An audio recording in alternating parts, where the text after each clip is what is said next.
You know, there are some words I've known since I was a schoolboy. With the first link, the chain is forged.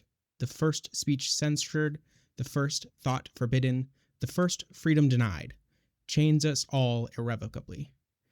Those words were uttered by Judge Aaron Sati as wisdom and warning.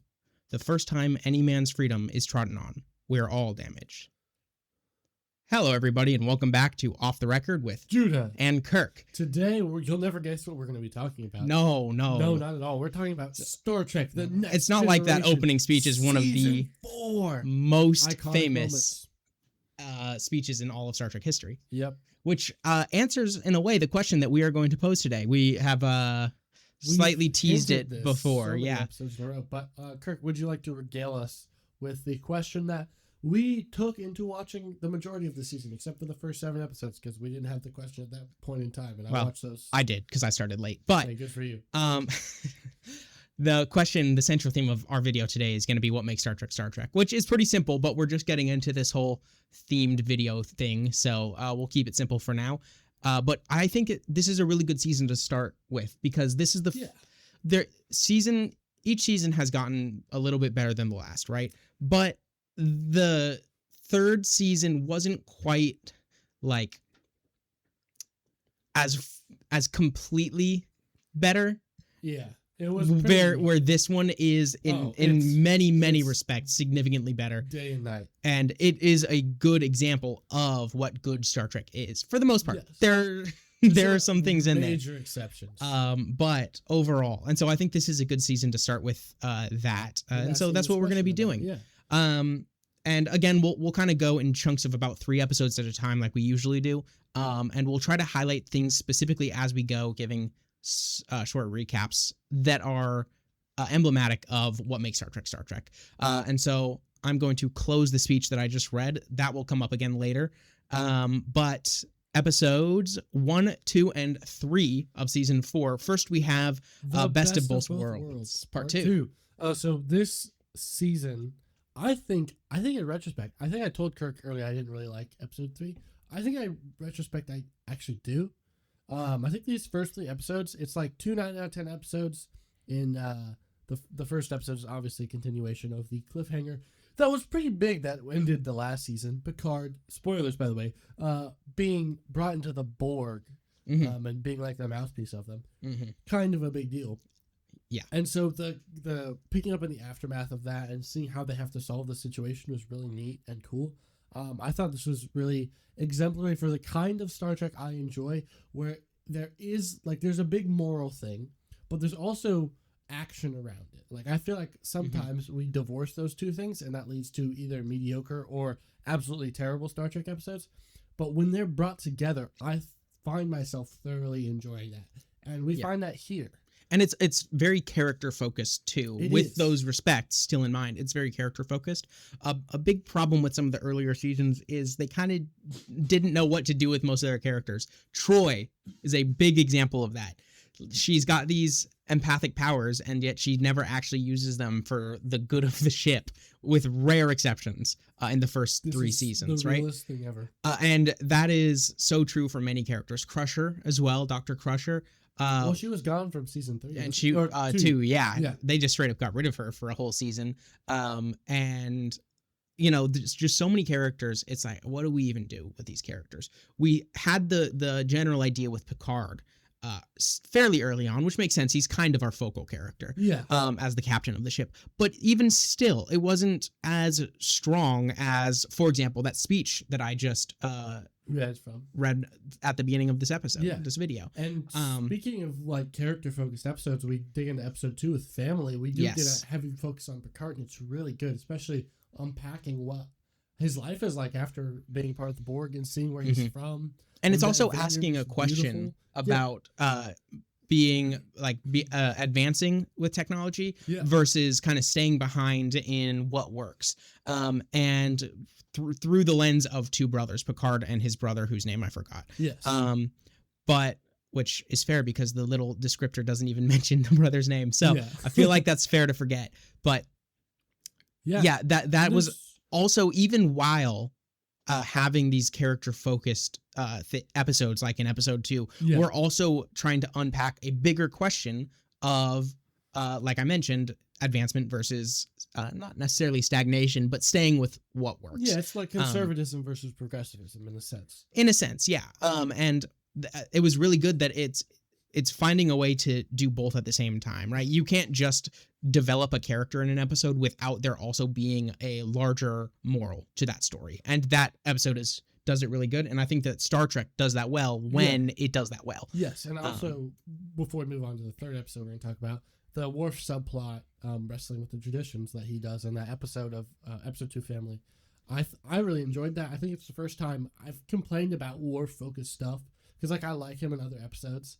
I think I've complained about it either being like really good or really bad, and I thought this was some more really good Worf stuff. Mm-hmm. So that's awesome. Then episode 3, Brothers, season 4, episode 3. The only thing I remember about this is the twist at the end, which is a name that we've heard before, which is Noonien Singh, because we've talked about what's that show? Strange New Worlds. Mm-hmm. And Noonien Singh, Dr. Noonien Singh, is the creator of Data. And that is, I was like, jaw on the floor finishing this episode. So this season starts out with a bang. And it in my opinion, it goes down from there and maybe comes back up a little bit later. But first 3 episodes, objectively, probably the most I've ever enjoyed a TV show of Star Trek. I don't think it quite meets Star Trek Red Shirts, which is probably my favorite Star Trek piece of media there is, but that's my take. So sorry to burst your bubble. Mm-hmm. It's Noonien Singh. Oh. Yeah. So it's not related? So I've thought this entire time I was wrong. Yeah. I mean, it's not really close. It's not to say that they're not related. I thought that was like the bomb of I thought that was like, but like it is like, similar, but it's Soong versus Singh. Data is what's referred to as a Soong type android. Soong. So I'm dumb. Now, this is where I thought you were going with it.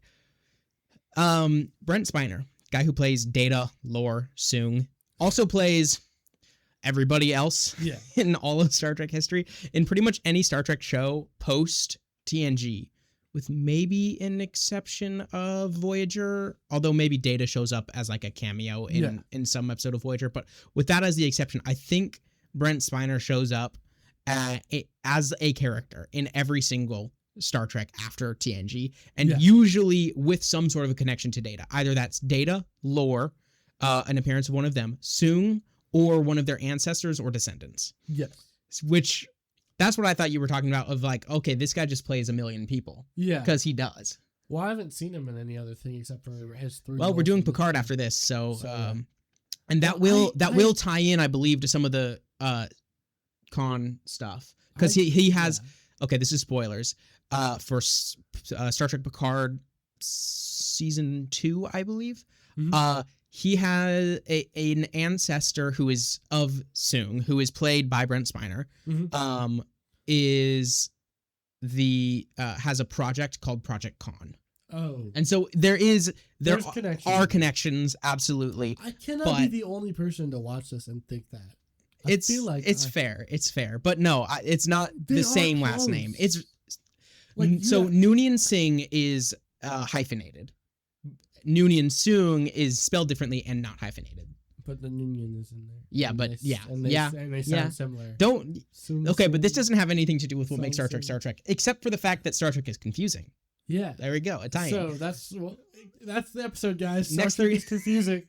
We figured it out. Yeah, we only needed 3 episodes of season 4 to figure that out. Wow. Season 4, episode 4, 5, and 6, which are Suddenly Human, Remember Me, and Legacy. Judah, Suddenly Human. Oh, I don't think I remember this episode. Okay, I'll do it then. Basically, they find I don't remember if it was an escape pod or like a ship that was badly damaged and it had a bunch of kids in it. Most of them were some alien species, except one was a human boy. And it's learned that this was essentially, this kid was spoils of war when this species raided an outpost, and humans killed this guy's kid. And so according to their culture, he is entitled to take one of theirs. And so he does. And he raises this kid as his own and as a member of his own species and as his son. And, it's really interesting episode with the moral conundrum of what do we do with this kid? Like, do we send him back to his human family where he doesn't want to go? Or do but like he is their child? Or do we send him back to, and he's like 17, I believe. Or do we send him back to these aliens who raised him and where he wants to go, even though according to our morals, they have no claim to him. And so that's kind of, and that again, what makes Star Trek is moral conundrums. Yeah. Yeah, that's a fair. But it is a bit of a forgettable episode. I enjoy the part of the episode where he is sleeping in his hammock in the captain's quarter, and Picard walks into this extremely loud and obnoxious music playing at maximum volume, and he's like, "What is going on in my room?" But that's kind of the only memorable thing. Episode 5 memory, Dr. Crusher episode. Yes, people are disappearing, if I remember correctly, and she's got to get down to the bottom of it. Science episode, basically. Episode. It's pretty good. I don't really like Dr. Crusher, so that's probably why it's not as high up. It's kind of a forgettable episode. People are disappearing. Eventually, she figures out that she was in a little pocket universe because Wesley screwed up a science experiment, which, gosh, kid, if you're doing these science experiments that trap your mother in a pocket reality that's slowly collapsing, stop doing science experiments. Think about Crisis. Think about how hard it was to create a pocket universe in Crisis. Versus Wesley in the engineering room. Just acts. Oh, yeah. I just Sorry, universe. My bad. But yeah, I think that it's to show something that comes up, I believe, maybe next season or maybe a little bit farther down. But we had the Traveler in this episode, and that's a highlight of the episode. Sure. Sure is. Traveler was good in the first time he showed up. He's great. He's not as good this time, but it's still interesting. And we know going forward that Wesley is kind of developing these more like thought-based abilities to kind of like do science, but more because he thinks it into being rather than science itself. That comes forward later. That comes up in Picard as well, which again, after we're done with this and before the Star Trek comics start coming out again in September, we're going to be covering that. Anyway, episode 6, Legacy. This is the Tasha kind of tie-in episode. Oh.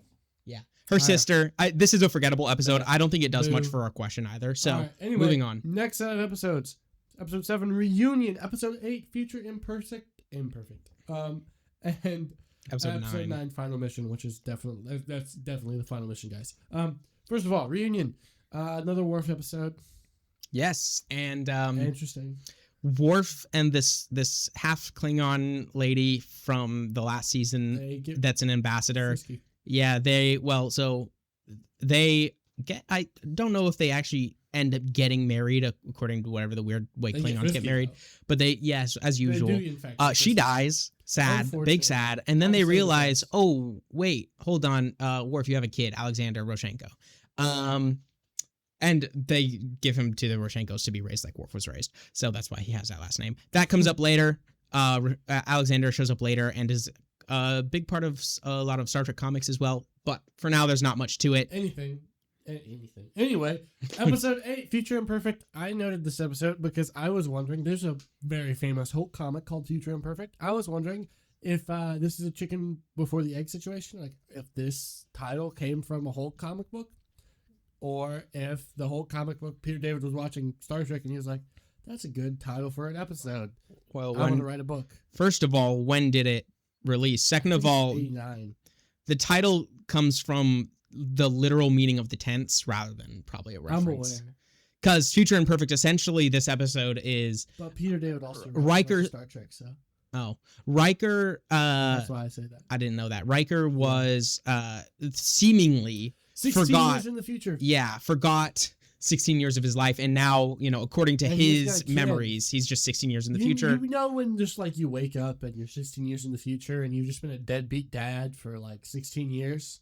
Does that ever happen to you? I mean, I would believe it for Riker, so. Yeah, I would believe it for Riker. Anyway, it's a Riker episode. It's a fairly okay episode. Riker's an interesting character. Again, it does a little bit better to like tell us about Riker, but also not that much. Yeah, And it really doesn't. it's solved by this facade being imperfect, and then the kid was the guy who set it all up because like he was trapped there and is I don't know. Yeah. It's interesting. It's not a Anyway, episode 9, Yeah. final mission. This is a good Star Trek episode. It is. This is the first since episode 3. I would say is objectively like I thoroughly enjoyed. This is at least an 8 out of 10. I think if we're gonna go by individual. yeah, I agree. This is So yeah, I think it's like first 3 episodes we start with the bang, then we have 6 or 5 more that exist, and then we have another great episode. And really enjoyed this. Essentially, it's just Wesley and the captain are stuck on a desert planet, and we get a lot of character moments between them.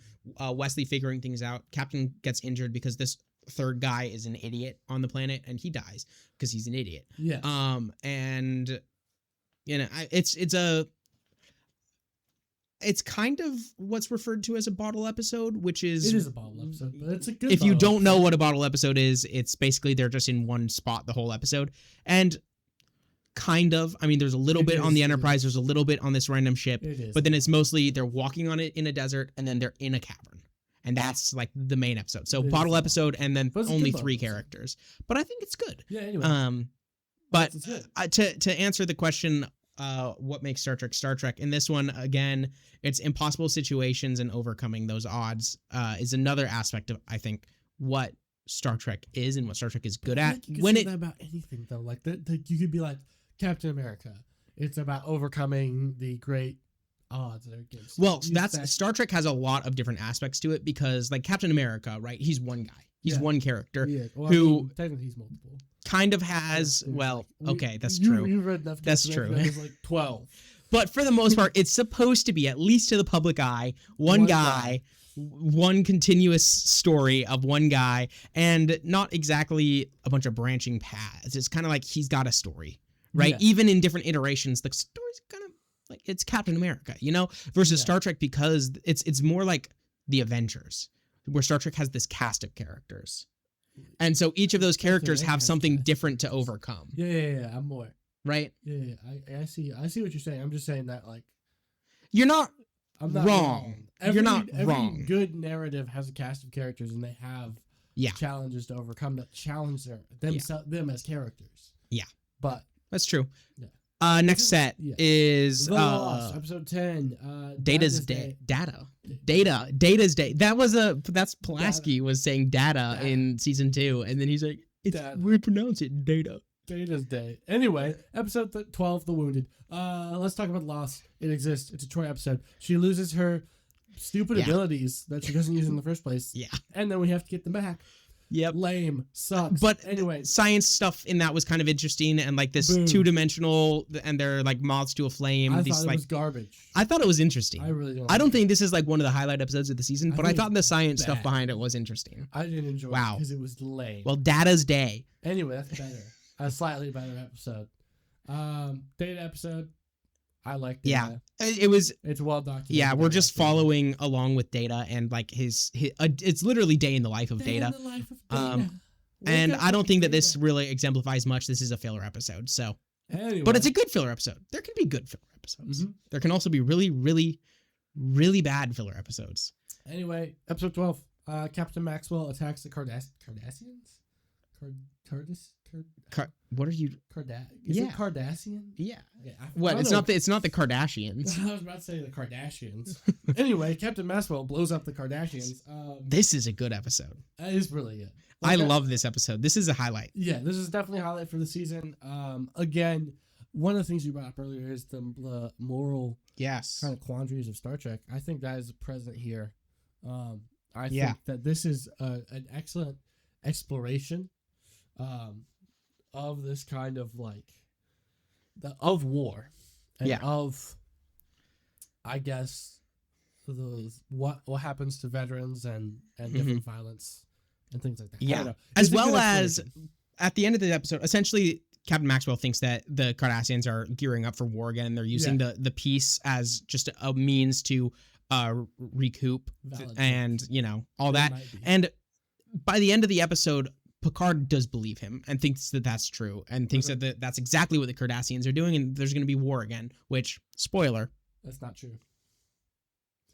Well, Deep Space Nine. So, they were right. Guys. He's right. Maxwell is right. First of all, he did not go about it the right way. Second of all, well, that's debatable. I You could agree with you that. you are an officer in a military organization who receives orders. You blatantly violated those orders and attacked somebody who we have a written document contract of peace between. It's wrong. Washington. You're not George Washington. Written contract with the Red Coat military. Yeah, but revolution is entirely different. Maxwell is not trying to have a revolution.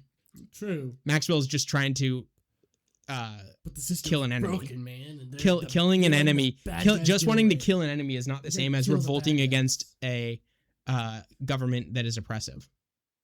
Yeah. They're very different. True. Now, again, sympathetic, especially with O'Brien in this episode.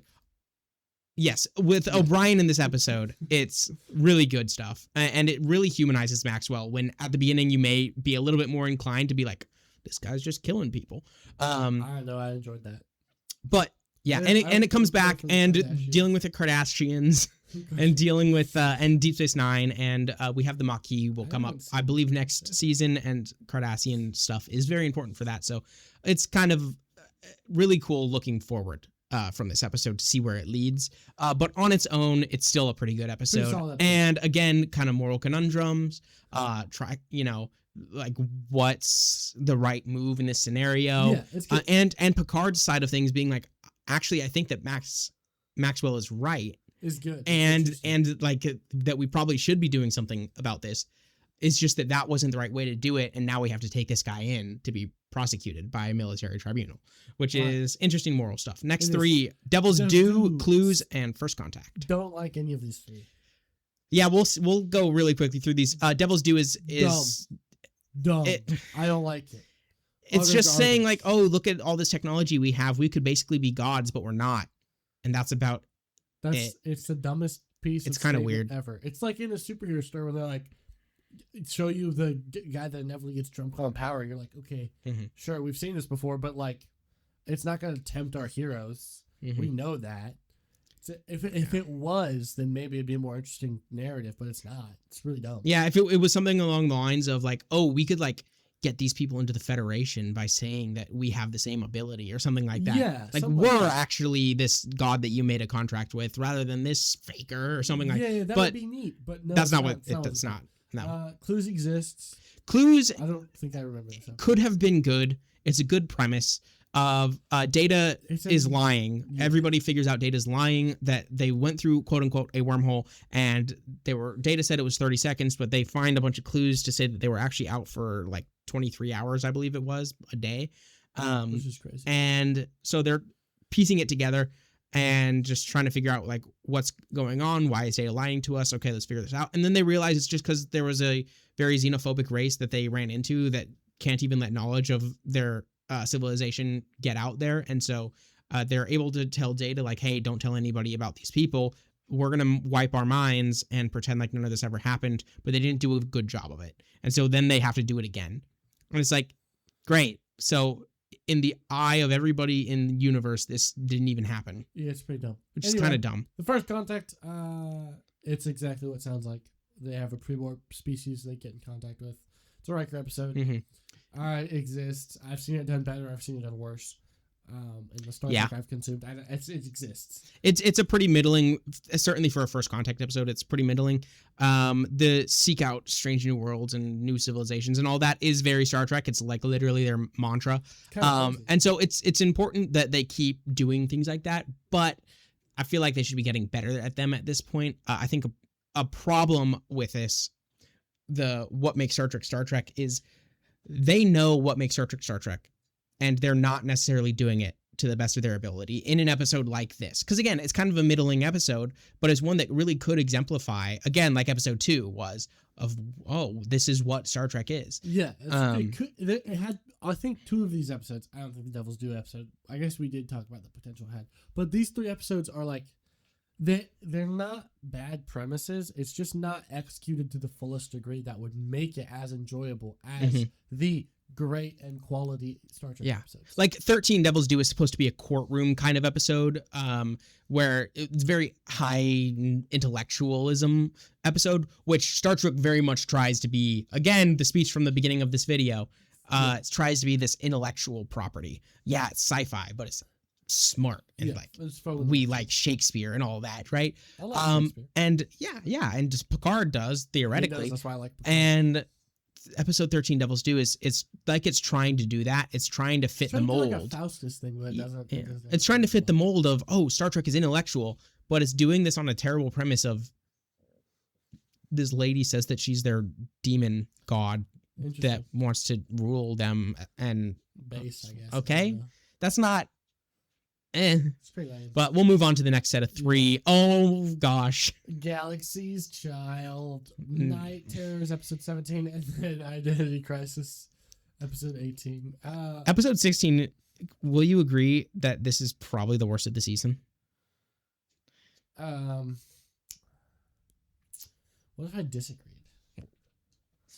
Okay. I thought that one of the other episodes in this batch was the worst of the season. Well, we'll get to it then. This is my worst of the season. Galaxy's Child. It's a LaForge and what's the girl's name again? I don't remember. I don't think I want to remember.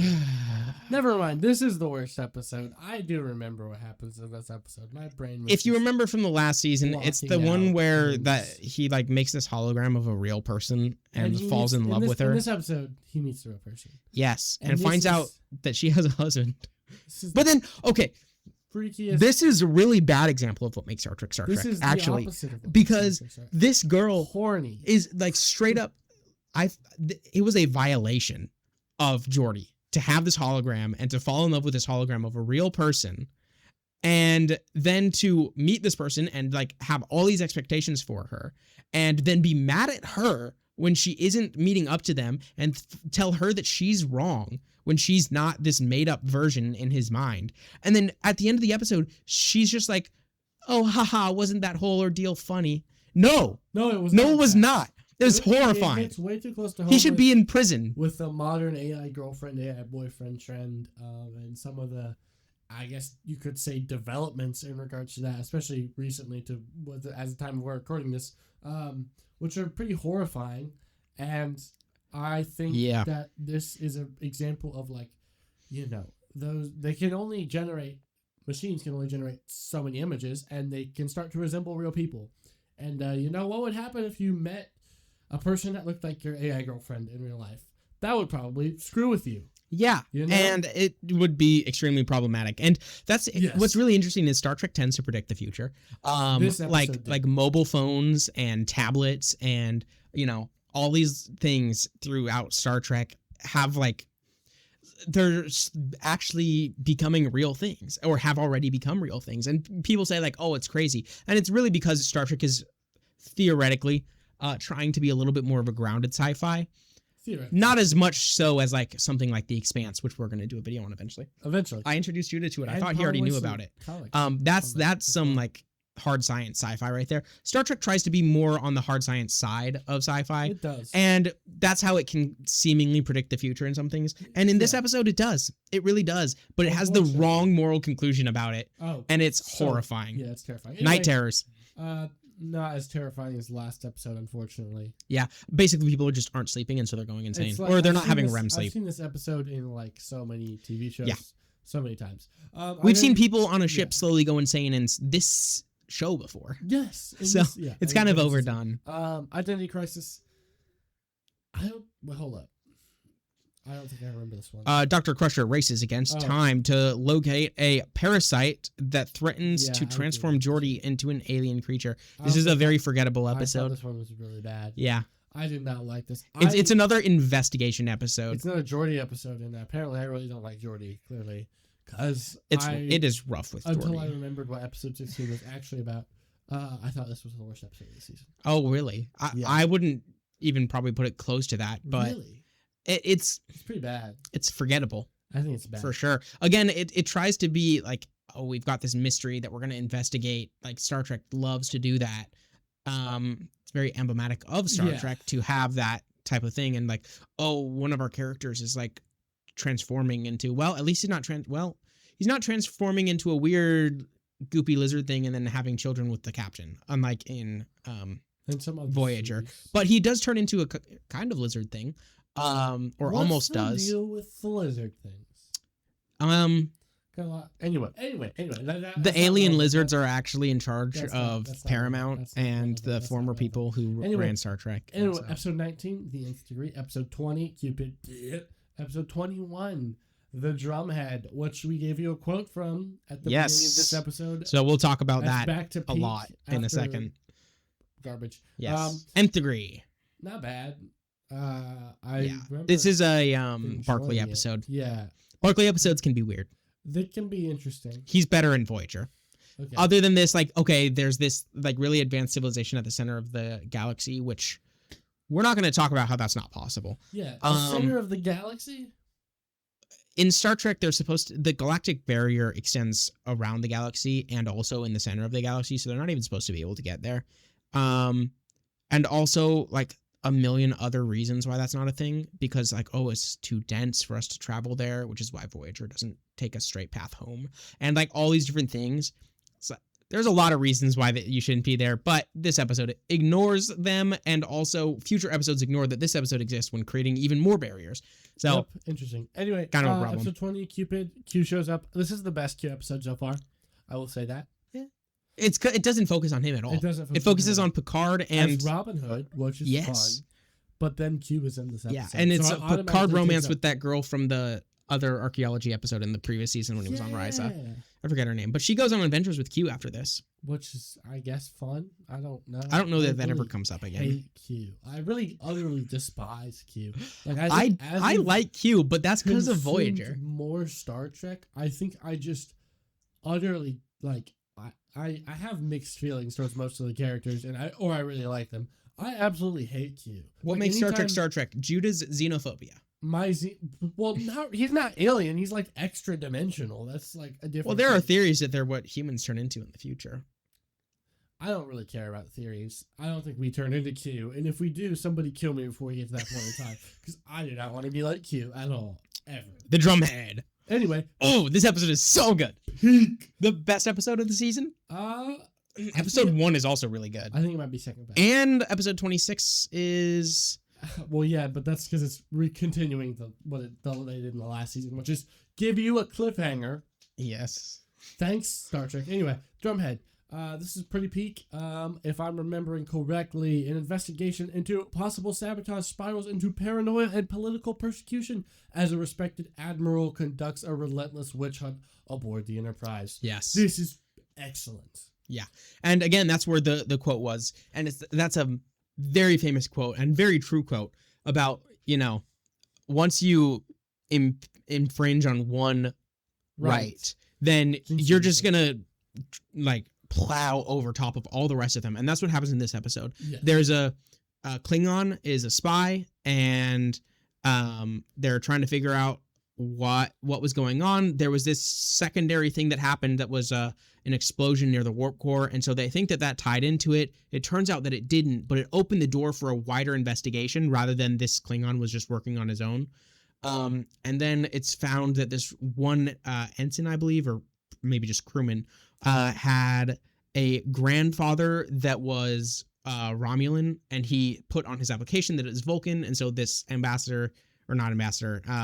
Admiral is very suspicious that he was involved in the spy activities that were happening on the Enterprise. And then she's questioning Picard about the violations of the Prime Directive, and which is irrelevant because Kirk exists. Like that guy has racked up so many Prime Directive violations that it's essentially not even a rule. But no, he's promoted. Yeah, often. So, yeah, like all the time. So much. And like literally all the captains always do. Janeway, despite her statements to the contrary, like constant statements to the contrary, has so many violations of both the Prime Directive and the Temporal Prime Directive. And like, I don't know what the second thing is. Oh, we'll talk about it. But it's anyway. This episode is really good. This is very, very much like when you want to know what is Star Trek, that is this episode. It's very intellectual. Yes. It's very it's very applicable to real life, which I think when Star Trek goes right, when Star Trek is the best that it can be, it applies to the real world. Yeah. Again, this episode, once you start trotting on any of the rights, you're going to trot on all of them, and eventually no one will have any, is essentially the moral of this episode. And it's true. And we've seen that historically, presently, in various countries, in our own country. Yes. Nobody is innocent of this at all. And we know it to be true. And again, Star Trek does a really good job of shining a light on it and making you think. Anyway, episode 22. This is a half a life. Episode 23, The Host. Episode 24, The Mind's Eye. And then we'll let do the last 2 episodes last. But you like a half a life, I think, because it has Troy's mom in it, right? And that's your favorite kinds of episodes. Well, Troy's mom is played by, I believe her name is Majel Barrett. That is the actress who plays Nurse Chapel in the original series. Interesting. And that is the voice of the computer in pretty much all Star Trek. So if you ever recognize, like if the computer's ever talking, which was a big thing in that Beverly episode, the Crusher episode with the Pocket Universe, that's just Majel Barrett talking. She recently passed away, I believe. But in this show, as Troy's mom, she's really, really annoying. And Kirk loves her so much. Not even in the slightest. But in this episode, actually, I think it's a lot better because she gets a lot more grounded. Because she likes this guy who likes her back, which is the rare part of her character. I don't think you'd find that relatable. And, well, not really. But she has... she's really interested in this guy, and he is too, but he is not going to pursue that because his culture, they kill you off at 60. They expect you to kill yourself off at 60 because, and this is actually a massive problem and a big discussion in the real world today with elder care and how expensive it is to keep old people alive. And we have retirement benefits and Medicare, like all of these different things that primarily you tax the young to keep the old alive, which is dumb. People should, the ideal situation, I think most people would agree on, is people are able to save up their own money to take care of themselves when they're older, they give that to their children who are then able to take care of them, but it's not a financial burden for their children to do so. But in the real world, we have one way of doing it, which is you tax the young and you give it to the old. In this show, they just get rid of the problem. Or in this episode of the show, they just get rid of the problem. When you're 60, you kill yourself, and that's it. We don't have to take care of the old people. It's not a burden on the young people anymore, which is certainly one way to deal with it. I mean, it is. It's kind of a Canadian way, but, talking about predicting the future. Yeah. But, anyway. Moral conundrum, again, episode, how, and predicting the future and like how would you actually deal with this situation? Because it is a problem how much younger folks are taxed in most countries nowadays to pay for the lifestyles of the older generations who are not productive anymore. It's a problem. How do we fix it? Well, I don't think we're going to be advocating for Star Trek's solution in this episode. No, we're not. But and also, Troy's mom, I forget her name. Troy's mom is not exactly happy with that either. She makes a good point. What if you're extremely decrepit at 50 and you can't do anything? Then you're still a burden. How would it be fair for you to stay alive? Shouldn't you kill yourself at 50? According to, the reasoning of your society. What if you could live a very long and abundant life until you're 80? And then you wouldn't become a burden until you turn 80. Shouldn't you be allowed to have those extra 20 years? Yeah. And then it's essentially, shouldn't you just, the moral of that is, shouldn't you just die when you die? And of course, they're not able to fix the entire planet in this one episode. And so they kind of have to accept it. But again, posing a really good question. It's interesting. Star Trek is best when it poses a really good question. Yeah. Anyway, the host, Dr. Crusher's getting frisky with the Trill ambassador. That's what I remember about this episode. Yes, this episode is sort of irrelevant except for the fact that it introduces the Trill because it changes absolutely everything about them. Anyway. Or the Trill are changed after this episode. They do not look like that because in Deep Space Nine they got a rather attractive lady to be a Trill, and they didn't want to put a bunch of face markings on her because they want the appeal of that in the show because this was the 90s. Horn dogs. Yes, we the said. 90s were wild. They So, were. of We course, got some 90s that's comics reason in enough to change the entire lore of this civilization, of this species, just Yes. because you want an attractive lady on screen. Wow. Anyway, Great job, Star Trek. the mind's eye. Hold on. I'm not done with my Trill, your Trill tirade. yeah. Actually, I cut you off. Nope, The mind's eye. nope. Geordi gets brainwashed by Romulans. There's more to talk about in this episode than there is about the freaking host. I don't care. There Because I'm not is. even talking about the host anymore. They change it so a lot of the problems with this episode are like, okay, you transfer into a new host, but you're still like around the same people, and then you transfer again into a new host, and again you're still around the same people. The Trill are changed after this show, so that you're not really supposed to do that. Once you move hosts, you are supposed to move on to this new life. And also, you don't just have immediate access to all the memories of the current host. Like, this guy is in this worm, this parasite is in this guy. Yes. And then it transfers into Riker, and then it transfers into some lady at the end. Through all of that, each of the new people would still have their regular personalities. Like, it would have still been Riker, but also with the potential to unlock the memories of the previous hosts. Versus in this, it's just like completely taking over Riker and all that. So it's very different, and it means that this episode is irrelevant because none of the problems with this episode ever carry forward. And that's where Star Trek is bad. Geordi gets brainwashed. All right, we ran out of time because he talked about the Trill. The last 2 episodes for this season, even though I did kind of want to talk about Geordi getting brainwashed. We can talk about Geordi getting brainwashed. Episode 25, in theory, Data wants to figure out what romance is about, which is fair. I relate. What is romance about? Yeah. He fails miserably. Yeah, he fails miserably. 26, Redemption. 26, Redemption. Worf has to choose between Starfleet and his family. House. I knew that I was searching for that word. I should know it's that. It's more it's so like between crypto. the Klingon Empire and the Federation. Yeah. But his house is gonna get, is gonna get like. He resigns from Starfleet, which is wild. Yeah. That's so crazy. Bye, Worf. I guess it was good knowing you. Yeah. Hope to see you again in a slightly cooler uniform than Starfleet yellow. Which we did see because he was wearing it when he walked off the ship, and they gave him like a proper farewell send off thing. But yeah, we'll talk more about this episode probably in the next season with the part 2 and the. But it's a great cliffhanger. It's really good.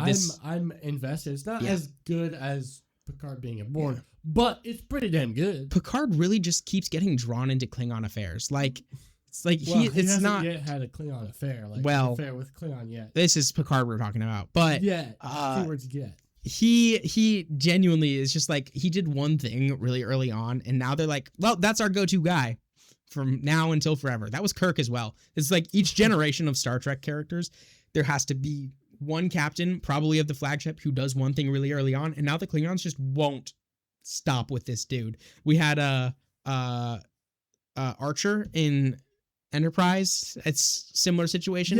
Then Kirk and Picard, and it's just like it's always something. There's always some generation. There's always some captain, usually of the flagship, who like that's the Klingons guy. And in this one, it's Picard, and so they summon him to.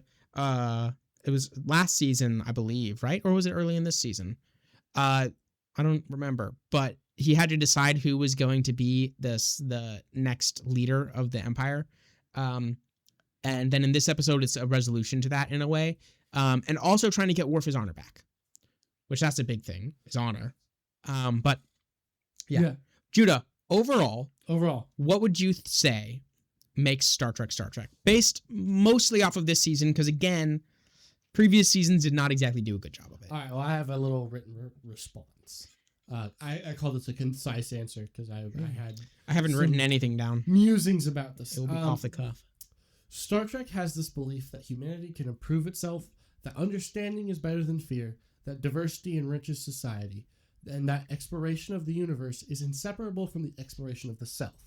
That is the real strange new world that you discover. Each of these characters is challenged in some philosophical way, and is required to have their identity challenged and grow from it, either in standing firmer in that idea that they hold, or in changing that idea.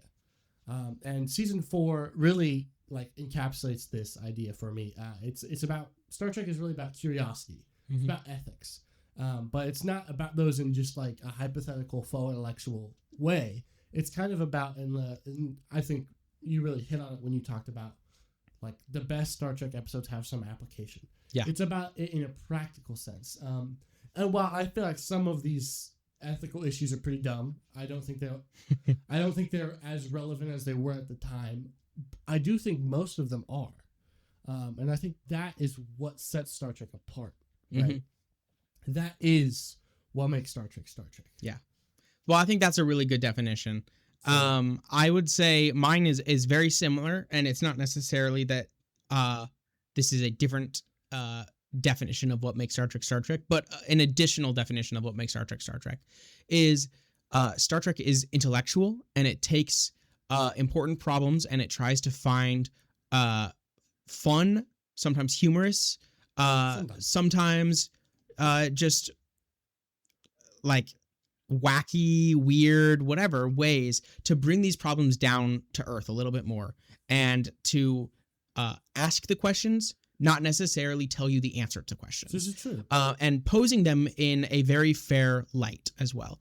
And I think Star Trek does Star Trek best when it poses a question and gives you all of the information you need to answer the question on your own and to not judge you by what your answer to the question is. I think a really good example of that is the Cardassian episode. Yes. But also, I think that one of the things about it is it's not unsatisfying in the sense that it leaves the question unanswered. Like, it explores both sides of the answer with different characters. Yeah. Like, it lets each of the characters... Not every character has the same questions. Like, it's not just like every episode we have this thing and every character has to give their opinions. It's like we'll focus on like in that episode, the opposing sides. And we'll get to see why and how that these theories and ways of thought develop. And I think that is probably the most enriching part of it. And I think it fails sometimes when it doesn't do that. Like when it kind of just lets the questions sit. And it doesn't like, oh, we don't have a character exploring either side. If it just gives you a question but doesn't explore it very well, if it tries to answer a question and tell you that this is the right way to answer the question, or if it just completely ignores that and just tries to have some completely irrelevant, just, oh, let's be sci-fi and weird for no reason. That's like Qpid. It's a filler episode. It's not necessarily a bad, horrible, terrible episode of Star Trek or of any show. It's not really like a core question about it. Yeah, it just kind of is. These characters are going through the beats of Q is forcing them to go through this thing, and that's about it. There's why not. I don't like Q. Yeah, actually for the most part, that's why so Q. What makes Star Trek and that's not why Star Voyager Trek is Q. Voyager's better with that because he actually has to go through like character arcs and he actually has to confront things, and they do a lot more of that. But for sure in this, he is just the guy that they bring in for a filler episode when they can't think of a good question to ask. Yes, this is pretty accurate. Ratings for the season overall. I think this is the best season of Next Generation we've seen so far. Overall, it's an 8 out of 10, which I think is the highest I may have ever rated any Star Trek property. Which is, well, outside of Red Shirts, but that doesn't count. You know, one of these days we're eventually going to open up a document and actually like put them in there so we know ahead of time what our previous ratings were. At the end of the year, we're going to do our like, here's every comic we read, here's every Star Trek we watch, you know, like that kind of thing. It is actually on the schedule, so we're doing that. So we're doing that. So we probably should prepare for that, but you know. Yeah. It requires us to watch our own videos. Off the cuff. Boo, guys. Anyway, I think it's about 8 out of 10. I think I liked... For the first time ever, I liked more episodes than I disliked. Yeah. And even some of the filler episodes were at least not horrible. Yeah, like again, Cupid's not terrible, but it's not... It's not like revolting like episode 16 is. It's not like literally revolting to like turn the screen off and go puke. It just is there, and it's not necessarily bad. It's not really good, but... What is your rating? My rating is overall 8.5, maybe 8.75. I don't remember exactly what I gave the previous season, but this is leaps and bounds. Leaps and bounds ahead. All right. Yeah. Beverage shout out. Beverage shout out. Water. Drink water, guys. You guys should drink water. Stay hydrated. It's probably warm wherever you are listening to this, unless you're in Australia, in which case, freeze to death. I don't know what to tell you, but still drink water. All right. With that being said, good morning, good evening, and good night. God bless.